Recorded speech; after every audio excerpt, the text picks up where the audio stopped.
Okay, well, thank you for joining us virtually and whenever you may be. I'm Lucy Perkins. I'm the Sustainability Program Coordinator for the City of South Portland, and I'm joined by Gayle. Hi, I'm Gayle Bowness, and I'm the Coastal Resilience Program Manager with the Gulf of Maine Research Institute. Super. And we are here today to share really helpful information about a coastal community grant that we received from the Maine Coastal Program to develop a story map for the City of South Portland in preparation for coastal flooding. And we're hoping to take you through the development process, lessons learned, results, next steps, so that other communities that are interested in implementing a similar resource in their own communities have the starting tools and steps and ideas that came from the process that we went through over a couple of years together. So we'll dive in together and go from there. So the first thing we want to share is the life cycle of this whole project. Traditionally, when we tell stories of projects being completed from start to finish, it tends to be a very linear, straight pathway. And this project really wasn't that. And we want to give an honest look into the evolution and development of the tool itself.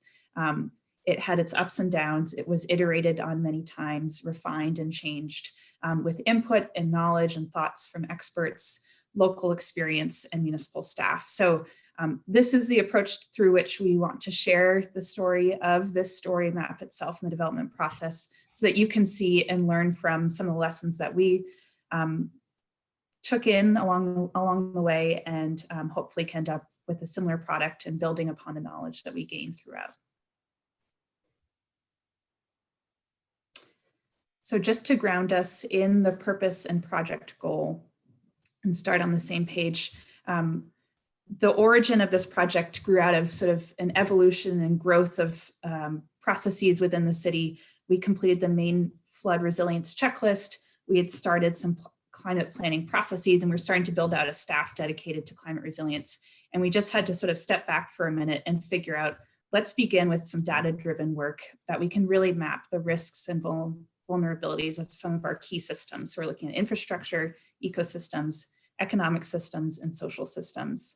And from there, using that data, begin to creatively and interactively really build knowledge of these local hazards within city staff and municipal departments, but also more broadly among the community members, community partners, key stakeholders that are really going to have to play a central role in building the resilience of our community. So we wanted to create a tool and a resource that may not solve the problem itself, but really start to tee up conversations and help others frame and visualize some of the hazards that we face so that collectively together we can make well-informed decisions to address some of the cascading and compounding impacts that we'll see in the coming years. So one more way just to ground us sort of in the context of the place and time in which we were developing this tool. South Portland was in the process, we have since completed, but we were in the process of developing our climate action and adaptation plan with the City of Portland, excuse me, called One Climate Future, and conducting a baseline vulnerability assessment of the climate hazards that we face in our community. And that was really informed by local, state, regional data, local expertise, and the lived-in experience of our residents to identify key vulnerabilities. So as we were developing this tool, we were also gaining these resources and local knowledge and language to talk about the hazards and impacts that we may face in the coming years. And these really informed and built a lot of the narrative that you'll see in the story map moving forward, but also helped to serve as a tool that we could elevate and talk to and bring to residents and community members and staff so that they could see what we'd learned through this really elaborate, in-depth, and in place planning process. So that was a really lucky resource that we had that we could leverage along the way. So when we got started with this project, we really wanted to get to what already exists. And so we started by looking at maps and kind of scouring what South Portland had or what the state had or other local organizations may have had regarding maps. And South Portland looking across kind of that economic infrastructure, ecosystem, kind of social health type data. And so often these maps, as you can see, they look really different, and they are not necessarily compatible with each other. And oftentimes they're just answering one question, like let's look at transportation in South Portland, and not even necessarily combining the different types of infrastructure that go into a transportation system. But this was a great place for us to start because we were able to identify what resources that we had, as well as identify which resources that we needed to dig into. So it wasn't just the maps that we looked at, but we were also kind of scouring South Portland for the different types of data they had too. And Lucy will talk about what she found there. Super. Thank you, Gayle.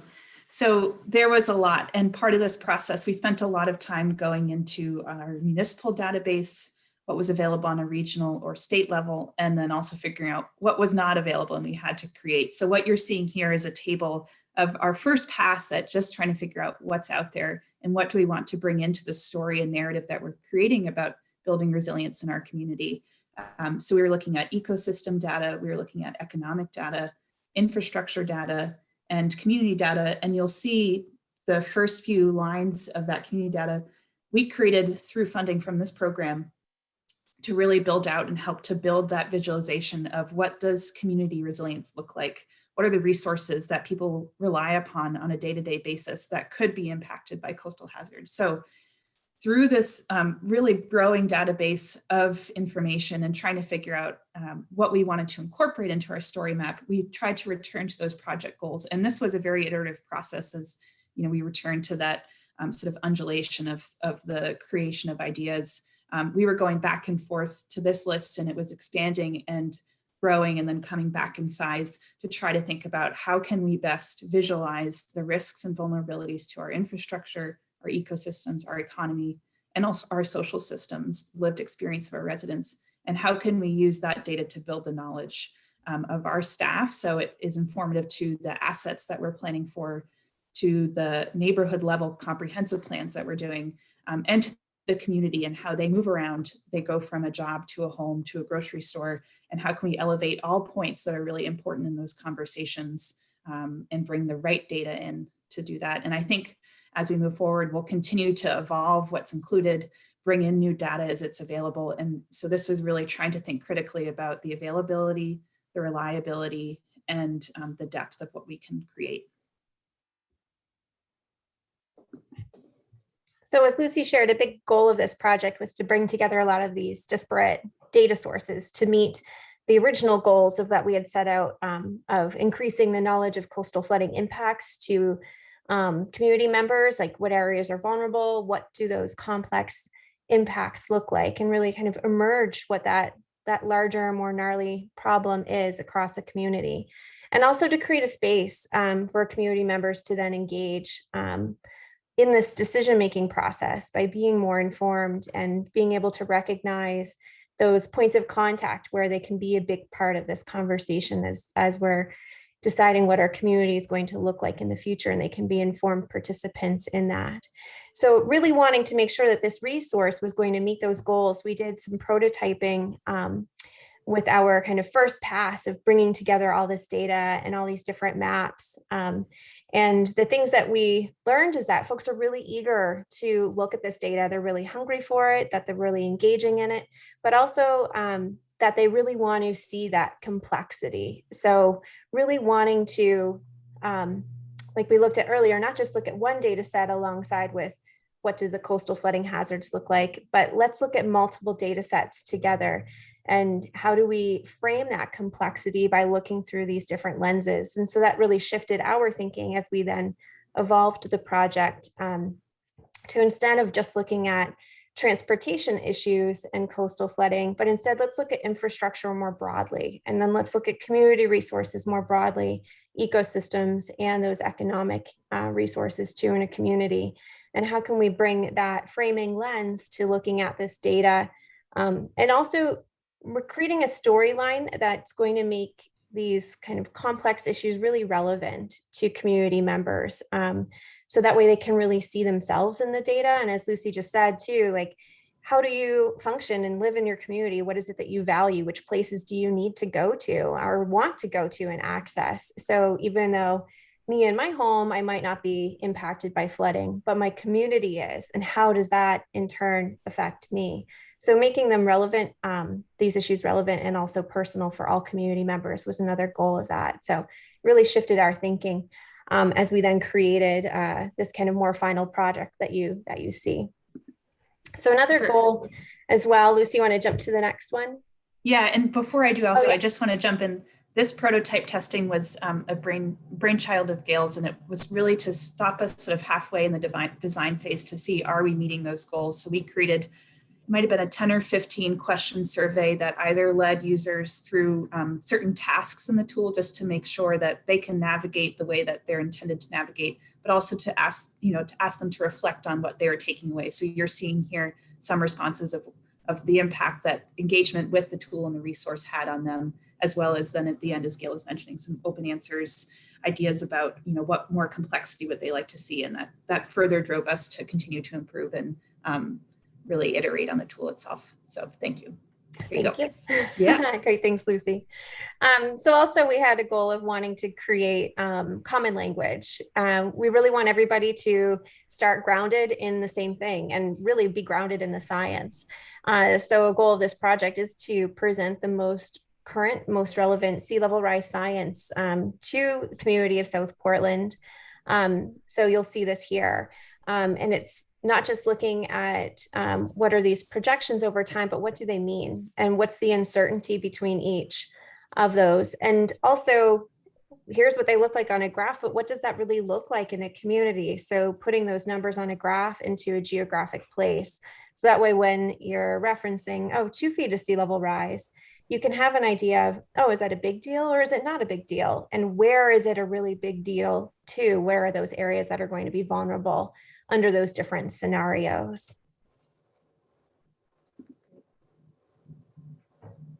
And from there, the most common question that we saw as we presented the scenarios is, well, what is the city planning for? And this was first a question that we were getting from community members because they wanted to know how we were acting upon the most recent science and data. And we've created this table, which has now aligns with what the state is planning for through the Maine Won't Wait Climate Action Plan. And you can see we'll commit to manage intermediate by 2050 and prepare to manage the extreme scenario in 2050, commit to manage the intermediate scenario in 2100 and prepare to manage the high scenario. And those decisions are based on both an assessment of the probability and the impact of which we will see. They come out of the Bayside Adapts project and will really help us in future planning efforts and allowed us to answer the question that we're getting about how are we planning for the climate hazards that we'll see and how will that impact future investment decisions, future planning decisions, future policies that the city creates. So not only did it help us communicate and be transparent and honest to the community about where we are, but also it's brought staff members all onto the same page so that we are planning for the same scenario in the work that we do, which has been really critical. So to be able to demonstrate that here, sort of show how we got to that process and then visualize it both numerically, but also geospatially and graphically has been a really useful tool for everybody.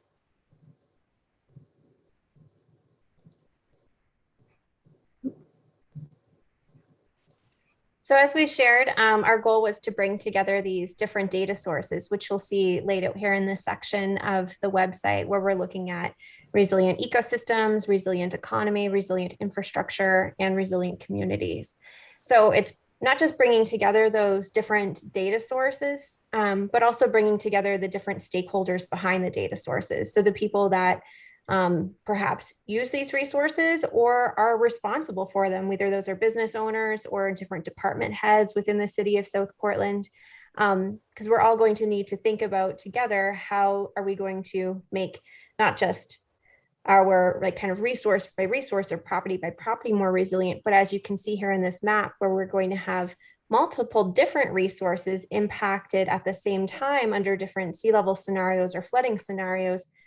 Can we make this problem bigger? And can we think about a solution that could perhaps protect or make multiple resources more resilient together? There's going to be finite dollars and finite time to build a resilient community. So we just really need to be smart about how we use those resources moving forward And by stepping back, looking bigger, making that problem more complex, we can come up with more or with maybe even less solutions that are going to have a broader, bigger impact in the future. So we've highlighted this throughout this resource by creating kind of case studies or what if scenarios, examples that are looking forward to this, in part to point out these areas that are highly vulnerable, but also to nurture that learning. So that way when participants or users are looking at this resource, they're then able to kind of apply those what if scenarios to other locations in South Portland and gain knowledge that's meaningful to them.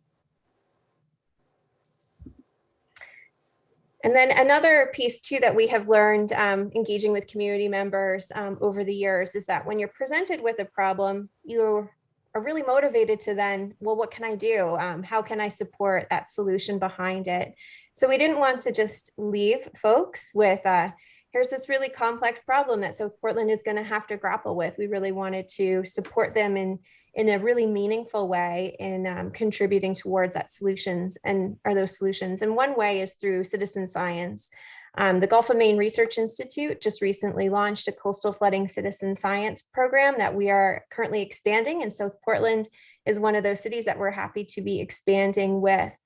So we're working with the municipality to prioritize and identify coastal flood monitoring sites that the city cares about and that the community also cares about, and areas that we feel that we need more local, more timely data to understand what water level conditions, what weather conditions lead to specific localized flooding. And then also we want to hear from you all about how do these flooding impacts impact community members in a personal way or the community more broadly. What's the level of concern around the flooding here? So there's some surveys that get to kind of that social impact of coastal flooding throughout the city. So you'll be seeing more from this down the road. Thanks, Gayle. And so this is, you can sort of have an entree into this through the tool. You go through that learning about the hazards, the impact on our infrastructure, and then users come to another tab called Contribute Data. And that's where they sort of get into this new capability and can submit photos and information about events that they see or observations they make in their community. Great. So then we wrapped up the design phase and really took it out to the community and into the city staff and key conversations that we were having. And we wanted to highlight some of the points of conversation that came out as we started having these conversations. And first is through the community. When we brought it out more broadly, we had a launch in about December and hosted a few community conversations. This was all virtual. So while the feels that this image evokes is sort of what we had, we were doing this in a very similar manner over Zoom. But what the great thing was we actually saw new people show up as a result. So just a few themes that came out. First, the use of this tool as a way to collaborate and expand and share information to a new audience and a broader audience, whether that's with the business community or with members of our population who don't traditionally show up at planning meetings, at workshops, at lunch and learns. Maybe this is a way that we can translate really important information and make that available to those who aren't showing up in the traditional ways, because often those may be some of our most vulnerable members of our population. And it's really important that they are aware of the risks that they face and that we can co-create solutions together. So those are sort of the first two quotes that we gathered through the community.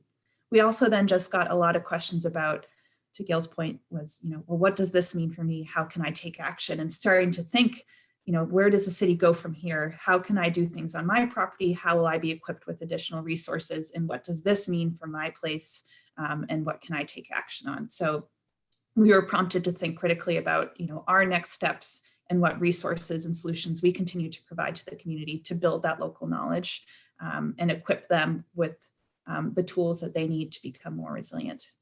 We also shared this with department heads and key departments, city staff, in our planning department, our water resources department, to help, and the public works department, to think about how we can continue to cooperate and build solutions together, more internally focused. So thinking about key assets and infrastructure.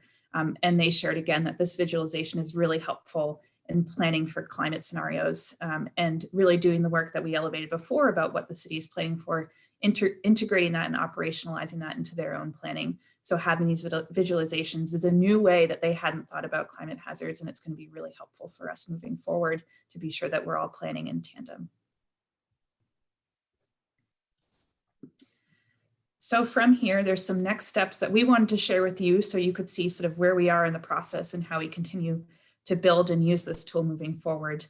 Just logistically, the city is going to continue to maintain and update the tool over the next 5 years at least, but I really anticipate this will serve us in perpetuity and evolve over time as we get updated climate data, as we continue to build out those resources that are so critical to community and to social resilience, and have that really built and informed with those members of our population, and building out resilience measures as they're taking place, sharing with the community what we're doing collectively, and making that public as well. The second thing is just continue to improve the quality of the data, enhancing metadata, enhancing the catalog of these updated data layers. We really want to make sure that it stays relevant, but also of good quality. So that's just sort of a technical thing we want to move through. Internally with city staff, improving the functionality of the tool, again, over time to make sure that it continues to fit the needs and serve the work that we're doing. So we'd like to, at some point when it's possible, to integrate an aerial view, to create notifications of new data when it's added in, and then facilitate further integration into department by department asset management processes, systems, and plans, because we're starting to build this really great database that's available. And then fourth, and maybe most importantly, improving the accessibility for greater diversity of our community members to engage with information like this through the tool, and really thinking and reflecting upon what we've created and how we can make it more accessible and inclusive to everybody in our community. So one of the great things about the platform that we chose to host this tool on, using Esri's Storymap platform, is that it can really address a lot of those next steps down the road for that Lucy just identified.